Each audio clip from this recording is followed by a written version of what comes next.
বানাবো। একদম পুরো মার মতো হয়েছে। জানো, মা না কাগজ দিয়ে অনেক কিছু বানাতে পারে।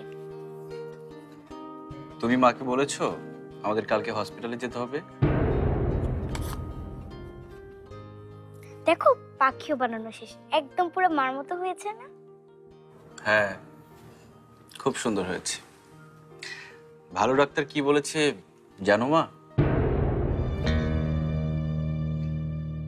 ভালো ডাক্তার বলেছে পরীকে কালকে হসপিটালে যেতে হবে, ডাক্তারের কাছে কিছুদিন থাকতে হবে। ভালো ডাক্তার পরীকে এত ভালো মেডিসিন দিবে আর এত ভালো ট্রিটমেন্ট দিবে যে পরী খুব তাড়াতাড়ি ঠিক হয়ে যাবে।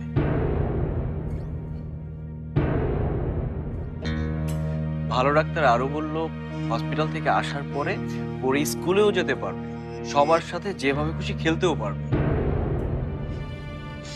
ডাক্তার আরো বলল যে পরীকে সাগরে নিয়ে যেতে হবে, পাহাড় জঙ্গল সেখানে নিয়ে যেতে হবে, হাতি দেখবে, ঘোড়া দেখবে।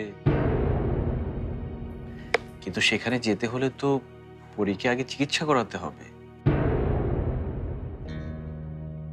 আমিও বলে দিয়েছি আমাদের পরী কোনো জায়গায় একা যেতে পারবে না, তাই না? যেখানেই যাক পরীর সাথে পরীর সবগুলো টয় যেতে হবে, তারপর তার সবগুলো কার্টুনের ডিভিডি যেতে হবে।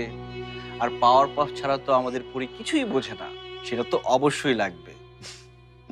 আমি স্পষ্ট করে বলে দিয়েছি পরী যা যা চাইবে সব দিতে হবে। ঠিক বলেছি না আম্মু?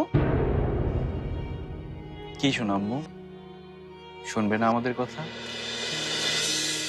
হ্যাঁ, পরীর কথা তো ওদের শুনতেই হবে, কিন্তু মা, তোমাকেও তো ওদের কথা শুনতে হবে। লক্ষ্মী বাচ্চা হয়ে থাকতে হবে।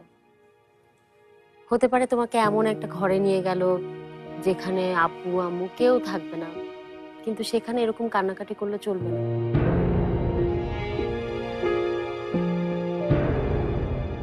কোনোদিনও না।